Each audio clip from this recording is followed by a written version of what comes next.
కాకినాడ జిల్లా తెలుగుదేశం పార్టీ అధ్యక్షుడిగా అలాగే రెండవసారి ఎంపికైన నేపథ్యంలోనే భారీ ఎత్తున అయితే ఆయన ప్రమాణ స్వీకార మహోత్సవం అయితే భారీ ఎత్తున అయితే ఏర్పాట్లు చేస్తున్నారు. అలాగే కాకినాడలో ఉన్నటువంటి మెక్లెరెన్ గ్రౌండ్లో భారీ ఎత్తున అయితే ఏర్పాటు చేస్తున్నారు. భారీ ఎత్తున జనం కూడా పాల్గొనేందుకు ఇక్కడ అన్ని ఏర్పాట్లు కూడా చేస్తున్నారు. అలాగే ప్రస్తుతం రెండవసారి ప్రమాణ స్వీకారం చేసేందుకు ఉన్నటువంటి జ్యోతుల నవీన్ గారు ఉన్నారు. మాట్లాడే ప్రయత్నం చేద్దాం. సార్ చెప్పండి, రేపు మొదటిసారి రెండోసారి చేస్తున్నారు, మీ ప్రమాణోత్సవం ఏ విధంగా ఉండబోతుంది?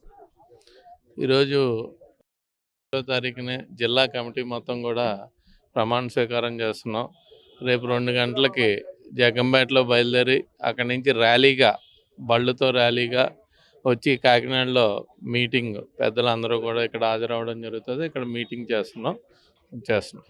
ఎంతమంది హాజరయ్యే అవకాశం ఉంది? అంటే మొత్తం నలుమూలల నుంచి కూడా 7 నియోజకవర్గం నుంచి కూడా భారీ ఎత్తున అభిమానులు వచ్చే అవకాశం ఉంది. ఎలా ఉండబోతుంది? ఖచ్చితంగా మా పార్టీకి ఉన్న క్యాడర్ కానీ స్ట్రక్చర్ కానీ మాకున్న ఇన్ఛార్జీలు అందరి సపోర్ట్ తోటి భారీ ఎత్తునే వస్తారనే ఆలోచన ఉంది. ఖచ్చితంగా విజయవంతం చేసుకుంటాం. మేము అందరం కూడా 7 నియోజకవర్గాల నుంచి కూడా మేము ఊహించిన రీతిలో అందుకన్నా కూడా ఎక్కువ వస్తారన్న ఆలోచనలోనే ఉన్నాం. దానికి తగ్గ ఏర్పాట్లన్నీ కూడా ఇక్కడ చేసుకుంటాం. జిల్లా కేడర్తో పాటు ముఖ్యమైన నాయకులు ఎవరు వచ్చే అవకాశం ఉందంటారు దీనికి? ప్రధానంగా రేపు వాళ్ళ పరిస్థితి బట్టి అందరినీ కూడా ఆహ్వానించడం జరిగింది.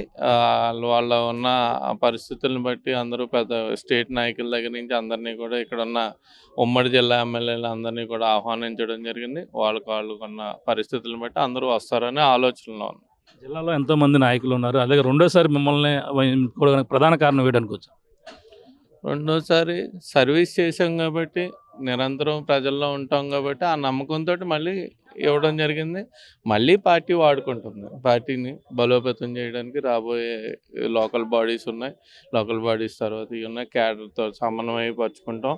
అందరితోటి కూడా 7 నియోజకవర్గాల్లో కూడా అందరితో సత్సంబంధాలు ఉన్నాయి కాబట్టి, ఇన్ఛార్జీలు అందరితోటి కూడా నాకు ఒక సంబంధం ఉంది కాబట్టి అందరినీ కలుపుకుని వెళ్ళే విధంగా నాకు మళ్ళీ ఇవ్వడం జరిగింది. అంటే ప్రధానంగా ఇంకా ఈ యొక్క నియోజకవర్గం వారిగా రేపు భారీ ఎత్తున ర్యాలీ కూడా ఉండబోతుంది అంటున్నారు. ఏ విధంగా కనివిని రీతిలో ర్యాలీ ఉండబోతుందని కూడా చెప్పుకోవచ్చు.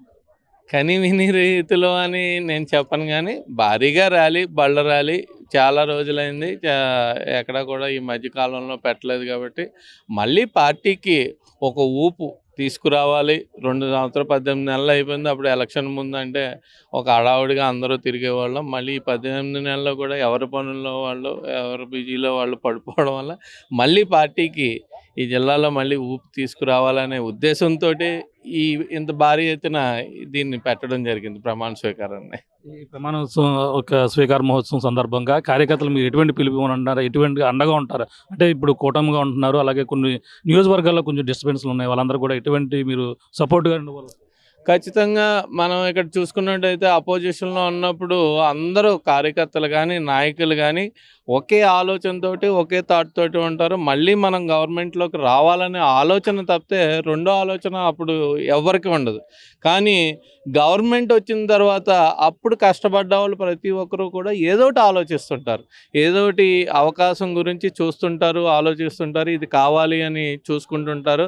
ఆ క్రమంలో కొంతమంది కొంచెం వెనక ఒక అడుగేసి నేను కష్టపడ్డాను రాలేదు, లేకపోతే వాళ్ళు కష్టపడ్డారు కష్టపడకుండా వచ్చింది అన్న నాళ్ళలో కొంచెం వెనక ముందు వేస్తుంటారు. కాబట్టి వాళ్ళందరినీ కూడా సమన్వయపరుచుకుని కష్టపడ్డ కార్యకర్తకి ఎప్పుడు తెలుగుదేశంలో విలువ ఉంటుందని మళ్ళీ చెప్పడానికే వాళ్ళందరినీ సమన్వయపరుచుకుని ముందుకు వెళ్ళే విధంగా, అలాగే కూటమి ప్రభుత్వంలో నాకు అందరితో జనసేనలతో కానీ బీజేపీ వాళ్ళతో కానీ అందరితోటి సత్సంబంధాలు ఉన్నాయి కాబట్టి వాళ్ళని కూడా కన్విన్స్ చేసుకుని మా కార్యకర్తలను కాపాడుకునే విధంగానే నా నిర్ణయాలు రేపటి నుంచి ఉంటాయి. ఖచ్చితంగానే 7 నియోజకవర్గాల్లోని ఎక్కువ జగ్గంపేటతోటి ఎక్కువ సత్సంబంధాలు ఉన్న నియోజకవర్గాలు అన్నిటితోటి కూడా ఎక్కువ రేపటి నుంచి కూడా ఎక్కువ చేసుకోవడానికి నా ప్రయత్నం. వాళ్ళ కార్యకర్తల్లో ఉండి కార్యకర్తలందరినీ కాపాడుకునే విధంగానే నా ప్రణాళిక రేపటి నుంచి చేసుకోవడం జరుగుతుంది. వాళ్ళ మధ్య ఉంటాం, వాళ్ళ కష్టాలు తీరుస్తాం.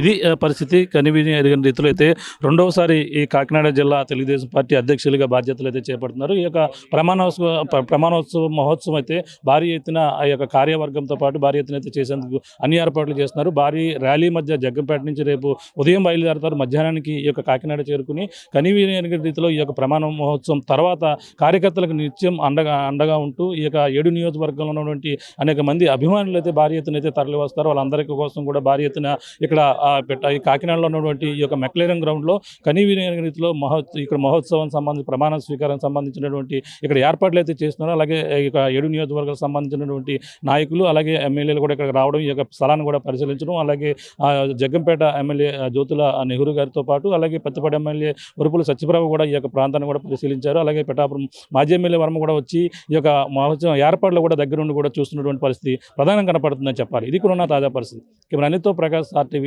కాకినాడ నుంచి. ఫిబ్రవరి 1, 2026వ తేదీన వైభవోపేతంగా జరగనున్న శ్రీ గోపయ్య సమేత తిరుపతమ్మ అమ్మవారి కళ్యాణ మహోత్సవం ఎంతో కనుల పండుగగా జరగనున్న సందర్భంగా విచ్చేనున్న భక్తులకి ఇదే మా ఆహ్వానం. ఇట్లు కార్యనిర్వహణాధికారి శ్రీ గోపయ్య సమేత తిరుపతమ్మ అమ్మవారి దేవస్థానం, పెనుగంచి ప్రోలు, NTR జిల్లా.